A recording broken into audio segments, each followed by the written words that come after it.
through hard work, dedication, and commitment. What begins as one person's dream can become a nation's greatest memory.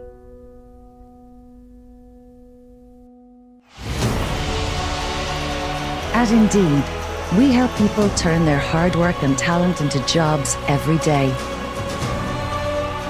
helping them achieve their dreams and goals.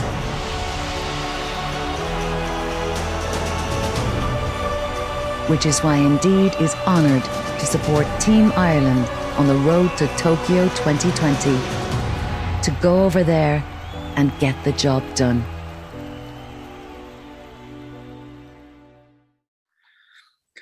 Hello and welcome to Sport for Business, where today we are joined by Darragh McGinley, who's the social media manager at Indeed, and by Shireen McDonagh, who is coming to us from Legacy Communications, who played a big part in our collective enjoyment of the Olympic Games. Talent Unleashed was the hashtag to which a lot of content was coming out on social media. And you're both very welcome to Sport for Business today.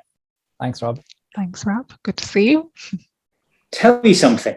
Talent Unleashed, the idea, the theme, I'm sure it was created well enough in advance so that when the world shut down last March and everything went on pause, it must have seemed like a long time in the execution. Can you take us back to the beginning of it and the framing of how Indeed was going to execute its own involvement with Team Ireland?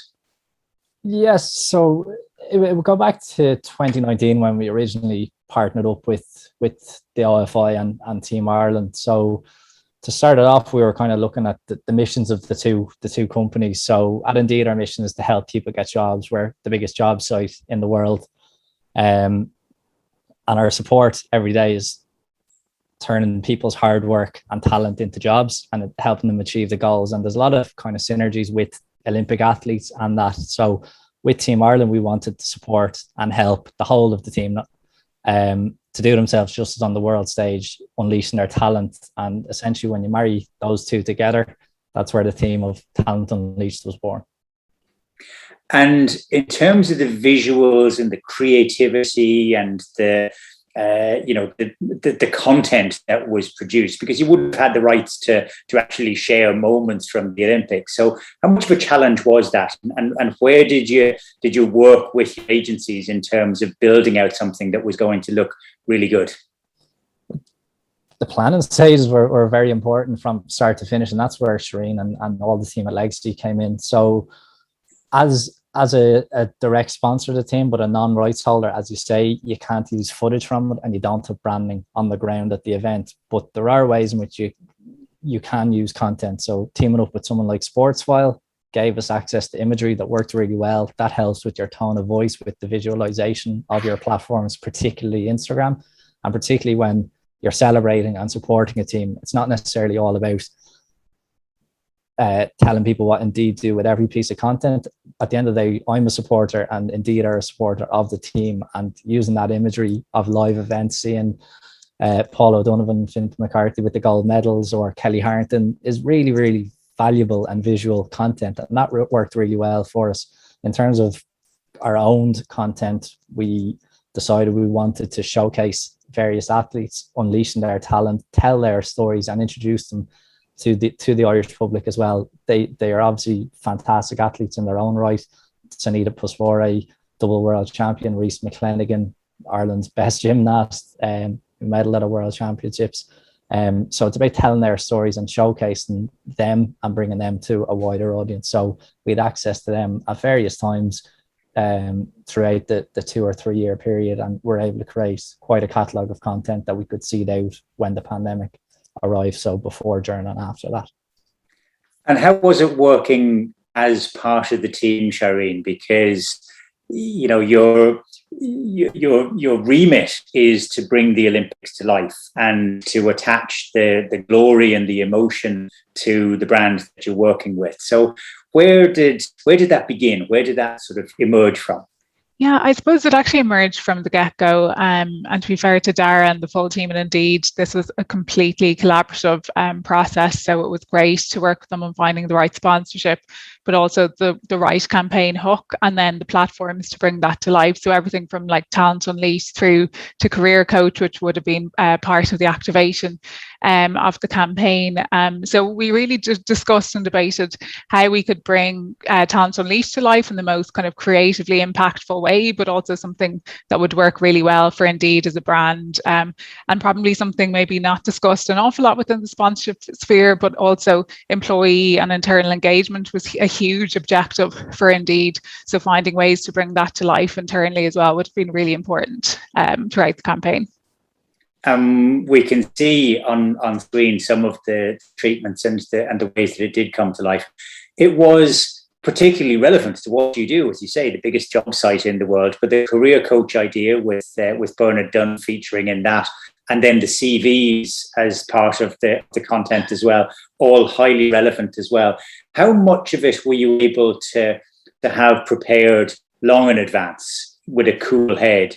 And then how much of it, once the games began, were you kind of, working almost in reaction to the moments that were happening out in Tokyo?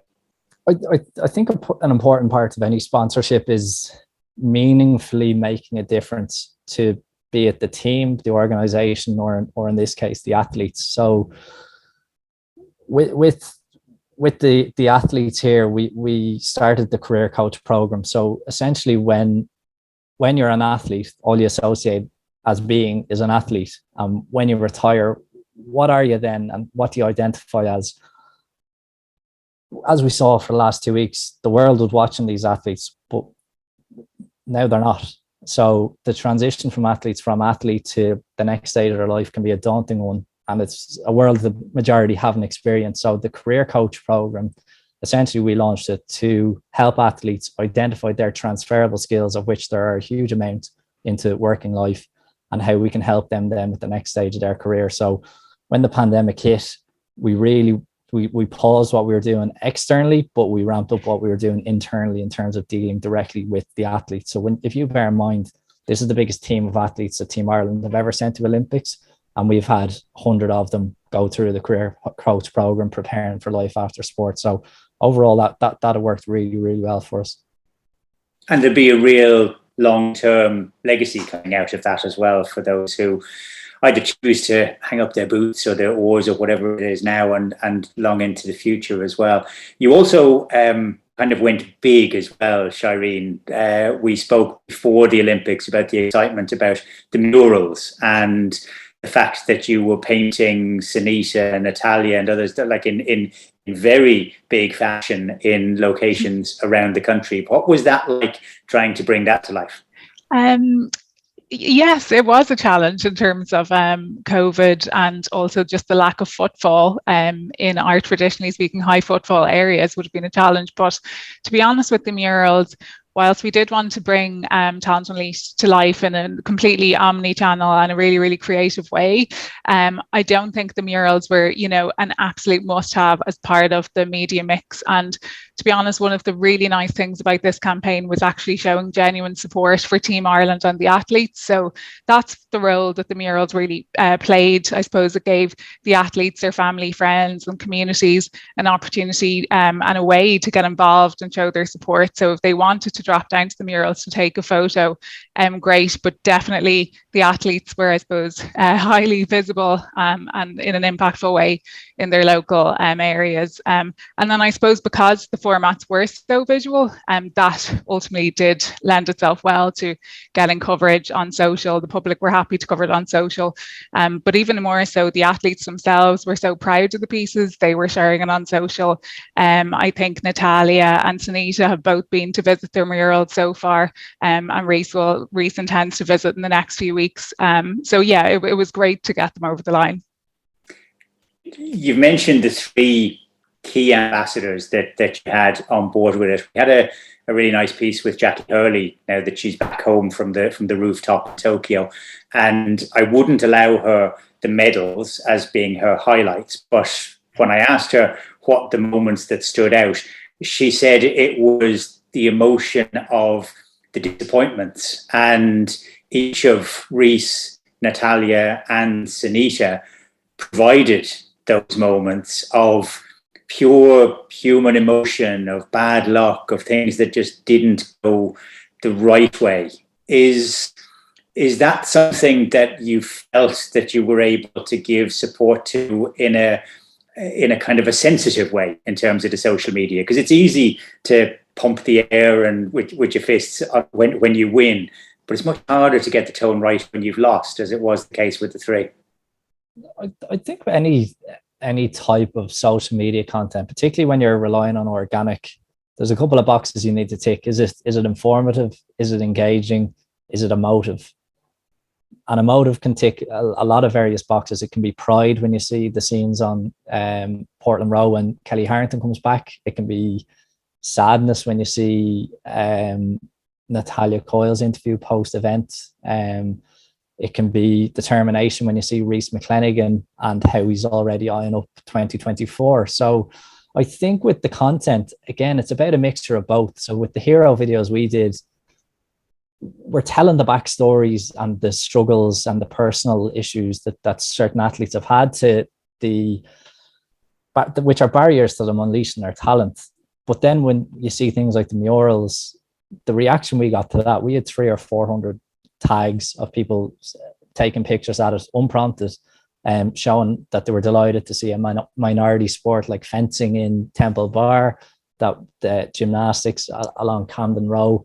So the emotive aspect of it can trigger a lot of different things, and we hope that with the content that we produce that we were able to strike the right tone and be respectful, because these are career lows for some people, they're career highs for others who they may go out but they get a personal best. Moan McSherry, for example. So it's about finding the balance, and hopefully we did that overall. You live in a digital, primarily online world, so I'm pretty sure that the metrics in terms of the different channels that you use will be something that you'd be poring over. How was the Olympics? Because there was a kind of there was a sense that we started well and finished well, which was really important in terms of grabbing the attention. But a lot of the action was taking place in the middle of the night. How did it perform in terms of the targets that you'd set yourselves, before the games kicked off? I had mentioned earlier about the planning and how important that was, and a big thing for us is that with the time zone being quite an issue, we needed to get content out that people were going to see. So you're going to a quantity of our quality over quantity model here. So we wanted to have various bits of content that were consumable, that were shareable, that were informative, and that were engaging. So the athlete CVs that we did, which introduced the background of each athlete, tells the hometown where they're from, and any previous achievements that they've had. So that was one that we had where we knew we could roll it out, and we had great support internally from Evan Fallon and all the design team on that. We had very specific goals we wanted to hit with the career coach videos, and then as well with the hero videos, along with the murals, as Shireen has mentioned. So overall, the performance was above expectations. It was absolutely fantastic. The engagement that we got internally from staff was huge. Externally, the engagement on our own channels was brilliant, and some of the partnerships we had, such as with News Talks Off the Ball, really worked well for us. So on our end, we were really happy with how the social media performance went for us. Great. And the reaction you've supported our own coverage on the Olympics through over the last 18 months, and the reaction that we've been getting to some of the content that we've produced with you has been really high end as well. There's always the case that when the cameras are switched off, when the podium is dismantled, that there can be a real down for the athletes, but that happens for people as well who've just been working on it. Shireen, what's it been like for Team Legacy that have been staying up through the night watching the Olympics and all of the rest of it? What's the come down been like? I suppose being able to sleep has been fantastic. David Gillick and I, we'd have a good laugh at each other, with me having the chats with them at 3 and 4 a.m. Was definitely interesting. But I suppose from our perspective, we're now really into campaign wrap up. No easy feat in terms of trying to wrap up such a huge campaign, a huge multi-year campaign. So we're undertaking that at the moment, but we're also in planning. So we might get a post-Olympics break around November time from a legacy perspective, but for the moment it's still all guns blazing. And I mean, as Darragh alluded to, with career coach. It's just such an important moment for a career coach as a platform, continuing to genuinely support the athletes, many of whom may decide to retire after the Olympics, and then also help current athletes plan for whatever their next steps in life might be. So we're looking forward to planning that and getting another round of career coach up and running in the next couple of months. It is always good. A good campaign always has a good long tail after it as well. There was a lot of talk and a real sense that the gap now of only 3 years to Paris 24 will be good for the Olympics and good for Team Ireland as well, in terms of having something that's on the more clearly visible horizon. But this was Indeed's first venture into sport in Ireland. As you say, if it exceeded expectations, what might we expect from you, Darragh, over the coming years? Is sport an area that you want to stay involved with? Indeed is a huge company. We're in over 60 countries worldwide. In terms of sport, we have the Olympic sponsorship. We're planning what we're going to do now with the athletes in terms of the career coach. We're supporting athletes in the months to come with that. We have we're the main sponsor of a Bundesliga club, Eintracht Frankfurt. They kicked off their season at the weekend and they've got a European campaign to come. So football sponsorship has worked really well for us there. We've dabbled into Major League Baseball in the USA, NHL in Canada, and we also sponsor Hideki Matsuyama in golf. So sport has been very, very good for us. So it as we say, we'll keep planning and we'll see what comes next for us. Indeed. Well, if the Bundesliga sponsorship results in unsettling Bayern Munich there, together with Matsuyama, you'll be in high demand because of the luck that you bring to things as well.